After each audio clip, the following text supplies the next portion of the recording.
Press the bell icon on the YouTube app and never miss another update.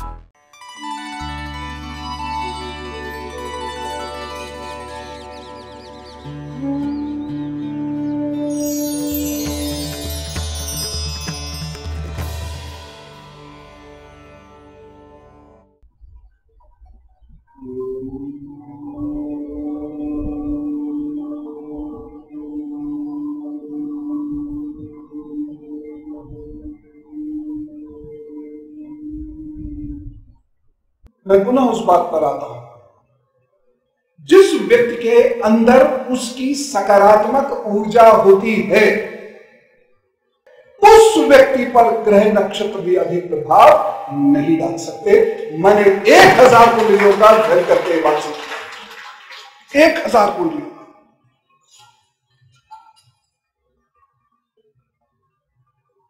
मुझसे computer की गड़बड़ियां समझ में नहीं आती थी, इसलिए मेरी सी ड्राइव क्रैश हो गई। मोदी ने कुछ पन्ने निकाले तो जरूर, लेकिन मेरी ज्यादातर रिसर्च अब मेरे दिमाग में, बाकी तबाह हो गई, लिखित में अब नहीं। कुछ एक कॉपीज में जो मैं लोगों से इंटरव्यू करता था वो जरूर लिखे रखे हैं। 1000 लोगों से मैंने लगभग 20 वर्ष बात करने के उपरांत, अध्ययन करने के उपरांत यह पाया कि इनके हाथ, इनकी कुंडली वो कुछ नहीं बोलती जिस ऊंचाई पर ये आज हैं, या इनका जो मनोबल आज है फिर कैसे आया? ऐसे आया कि उनके अंदर सकारात्मक ऊर्जा है। अब मैं बात करूंगा सकारात्मकता यानी पॉजिटिविटी है क्या, सकारात्मक ऊर्जा है क्या। मैं किस चीज को सकारात्मक कह रहा हूं? मैं सात्विक पुरुष की बात कर रहा हूं, जो बार बार भगवान श्री कृष्ण गीता में कहते हैं। वह तीनों गुणों के बारे में बड़ा डिटेल से तबसरा करते हैं, व्याख्या करते हैं, भोजन भी बताते हैं कि तामसिक पुरुष कैसा भोजन करता है, सात्विक कैसे। अरे कमाल का ज्ञान है उनका। गीता एक बार देखो तो सही, जब देखोगे तो शायद पता लो। देखो हिंदुओं, तुम्हारा भगवान जो बात कहता है उसको एक बार पढ़ तो लो। उसके सामने खड़े होकर बड़े आदमी के ताल घुमा दिए, अब जरा उसकी मान तो लो। नहीं तो भैया जीवन से दुख जाता नहीं। भारत एक ऐसा देश पूरी दुनिया में यहां पर शक्ति विराजती है, और जो उस शक्ति का अनुसरण करता है वो दुखी नहीं दिखाना चाहिए, उसे दुख नहीं दे पाता। खैर आगे की बात कर रहा हूं। ये सकारात्मकता, पॉजिटिविटी ये है क्या? और जब मैं इसका वर्णन करूंगा तो आप अपना विश्लेषण करते जाइएगा। मैं किसी व्यक्ति विशेष के बारे में कुछ नहीं कहता, कभी भी नहीं, मेरी सामान्यता वह आदत नहीं। मैं सिर्फ बात कहूंगा, यदि वह आप में है तो, नहीं है तो यह विश्लेषण आपका। और मनुष्य को, जो मनुष्य आगे अच्छा बनना चाहता है, कुछ बड़ा करना चाहता है, उसे सेल्फ एनालिसिस की एक आदत होनी चाहिए। और जिस व्यक्ति को सेल्फ एनालिसिस की आदत नहीं होती, उसमें अहंकार और छूट उत्पन्न होता है। वो व्यक्ति किसी के सुधारने से नहीं सुधर सकता। भगवान के सुधारने से क्या दुष्ट सुधरे? क्या दुष्ट सुधर जाते तो सूर्योधन दुर्योधन बनता ही क्यों? रावण ना सुधर जाता? तो ऐसा मत मानिए, जब भगवान के सुधारने और बार बार बताने से लोग नहीं सुधरे। मैं तो बहुत अदना सा व्यक्ति हूं, इसलिए मैं किसी को सुधारने की बात कहता ही नहीं कभी। बड़ी सीधी सी बात है, मैं बता रहा हूं, आपको ठीक लगेगा तो उतार लीजिएगा, नहीं लगेगा। कल ही कुछ नए डस्टबिन आए हैं,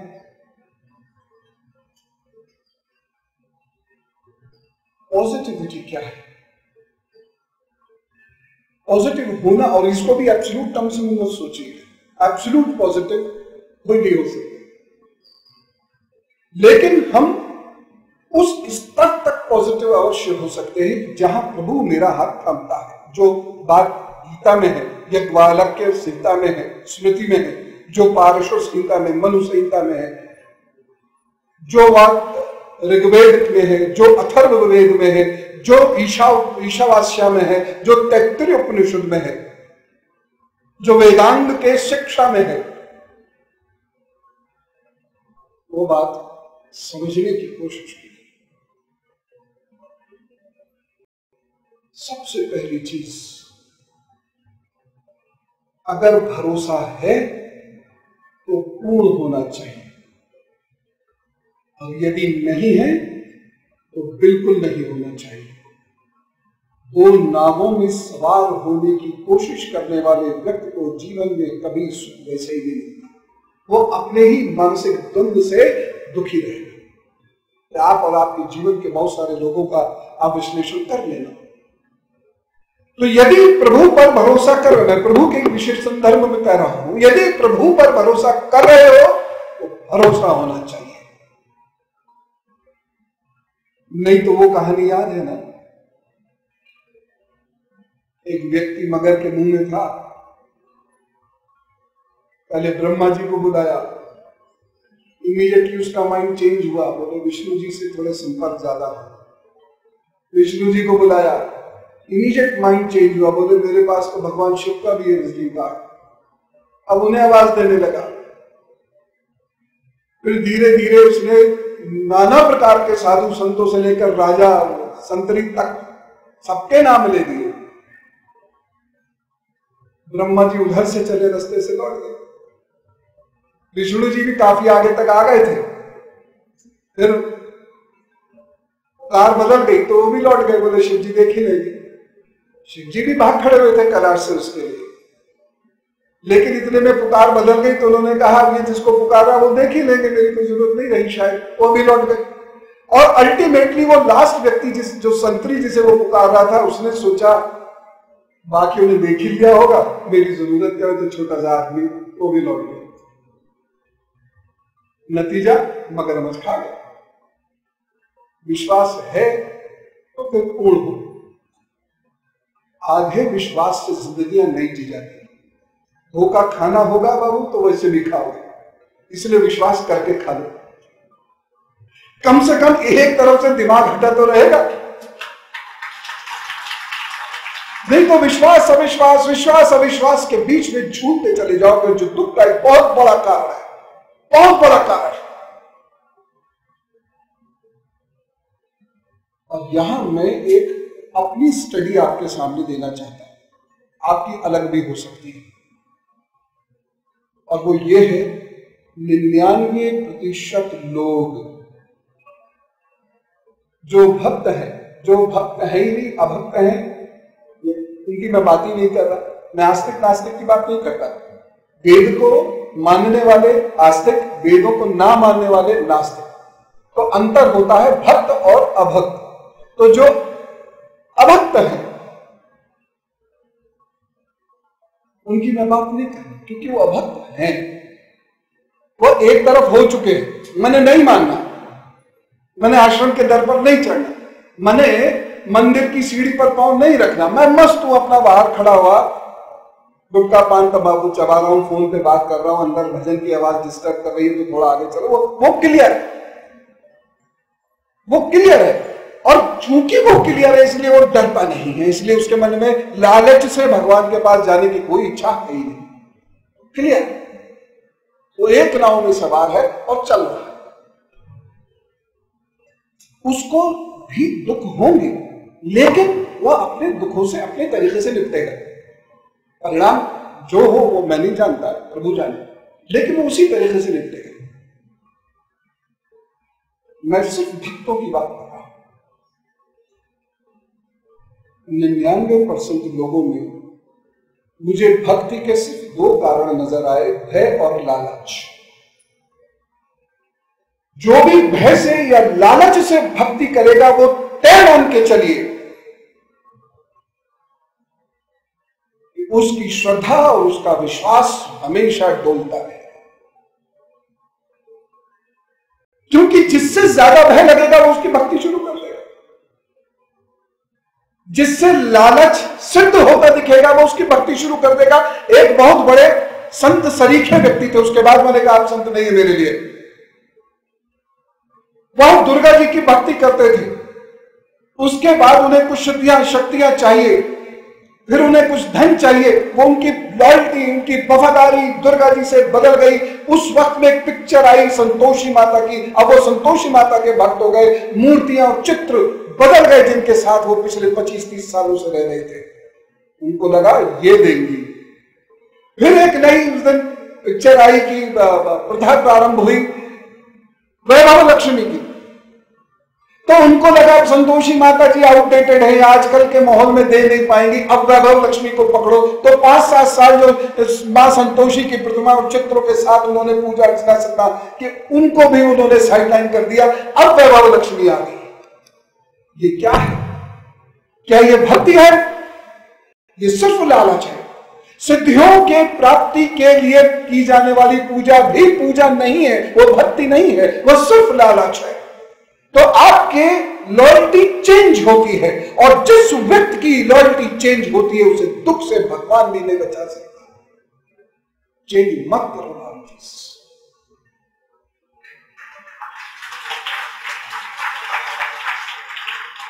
प्रभु कोई किसी पार्टी की सरकार नहीं कि इस बार इसको नहीं इसको वोट देंगे।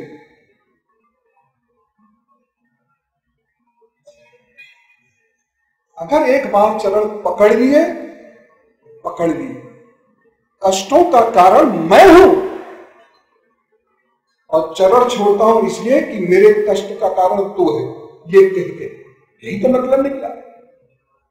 कष्ट का कारण तो मैं हूं, मैं मेरे कष्ट भोग रहा हूं, उसका भगवान से कोई लेना देना नहीं है। भगवान ने कभी मेरा बुरा करना नहीं चाहा, मैं खुद बुरा हूं। मेरा प्रारब्ध भी ठीक नहीं, मेरे क्रियामाण कर्म भी ठीक नहीं, और मैं इसलिए भगवान की शरण में आया था, लेकिन मैंने वहां अपनी वफादारी बदल दी। मैं भय और लालच का गुलाम जब हो जाऊंगा तो मैं प्रभु का सेवक कैसे रह पाऊंगा? क्योंकि प्रभु तो भय से मुक्त है और उसका भक्त भी भय से मुक्त रहता है। प्रभु तो लालच से परे है, और उसके व्यक्ति को लालच की आवश्यकता क्या है? वो तो बस उसके मार्ग पे चलना शुरू कर दे, ये सोच के कि अब जो होगा सो देखा जाएगा।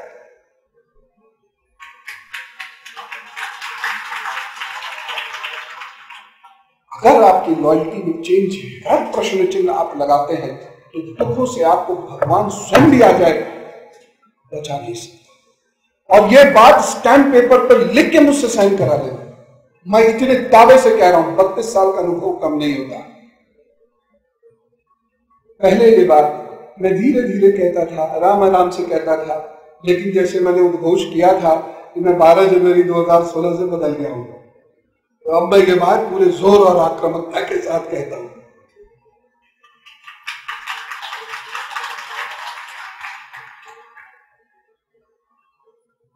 नकारात्मकता का एक बहुत बड़ा कारण है भय और लालच। दूसरी चीज, प्रभु कर्म सिखाते हैं, भाग्य उस कर्म का परिणाम है। नकारात्मक व्यक्ति के अपने कर्म दोषपूर्ण होते हैं, लानत बुद्ध वाली दुनिया को भेजता है। जब कोई व्यक्ति झूठ बोलता है, जब कोई व्यक्ति अपना कार्य नहीं करता है, जब कोई व्यक्ति डंडी मारता है, चोरी करता है, भाई आपका काम आप नहीं कर रहे हैं, लेकिन उसके बदले में प्रतिष्ठा अथवा धन जो भी कुछ है वो ले रहे हैं, तो ये भी तो चोरी हुई ना। और आप सब जानते हैं कि प्रभु चोरी को बर्दाश्त नहीं करेंगे, दंड देंगे। लेकिन जब हम वो कर रहे होते हैं तब हम उस चीज को नहीं समझते, हमें लगता है हम जस्टिफाइड है, परिस्थितियां ऐसी हैं जो हमें करना पड़ेगा। अगर आप इतना सभी लड़ या टक्कर नहीं ले सकते परिस्थिति से, और इतनी जल्दी आप बिलक जाते हैं या बहक जाते हैं, तो इसका मतलब स्पष्ट है कि प्रभु पर विश्वास नहीं है आपका। नहीं तो अपने कर्म में कहीं भी आप नकारात्मकता नहीं लाते। और मैंने जो अनुभव किया है राहु और शनि का, वो यही है, कुंडली में श्राप योग तभी प्रबल होता है जो व्यक्ति अपना कार्य ढंग से, समय से, अनुशासन से और ईमानदारी से नहीं करता। मैं ये दावे से कह रहा हूं, और कुछ लोगों ने मेरी बात मानी, ज्यादातर लोग तो ये बात मानेंगे नहीं, तो मुझे भी पता है और आपको भी पता है। जब मैंने उनसे कहा कि जब भी इस प्रकार के श्राप दोष आप पर हावी हो, जिंदगी में कुछ ना मिले, ईमानदारी देखो टटोलो अपने है कि नहीं, विनम्रता है कि नहीं, अहंकार गया कि नहीं, झूठ गया कि नहीं, वफादारी आई कि नहीं, और स्थितियों से मुकाबला करने के लिए भय गया कि नहीं, निडरता आई कि नहीं, और जो पॉजिटिव चीजें आपके अंदर आ गई है तो यह दोष आपको कभी परेशान नहीं करेंगे।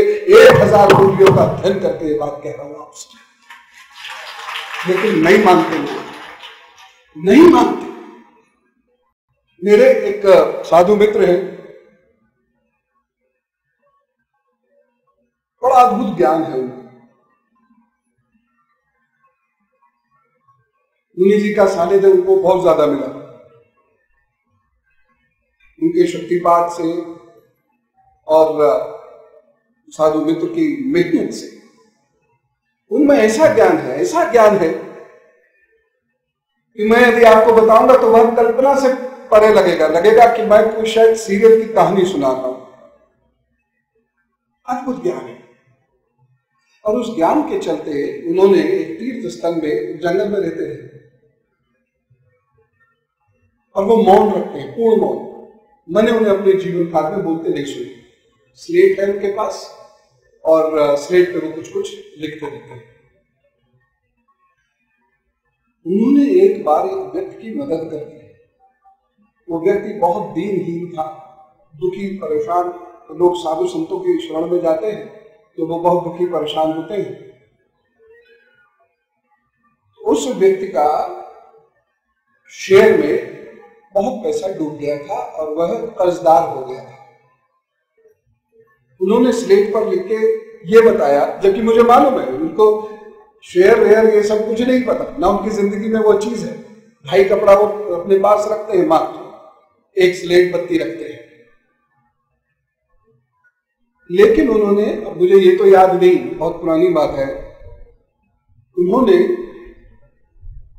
ये कहा कि तुम इन जगहों में पैसा लगा दो और तुम्हें लाभ हो जाएगा, तुम इस त्राण से बाहर आ जाओगे, इस परेशानी से बाहर आ जाओगे, ये पीड़ा तुम्हारी समाप्त हो जाएगी। उसने ऐसा किया, परिणाम मिल गया।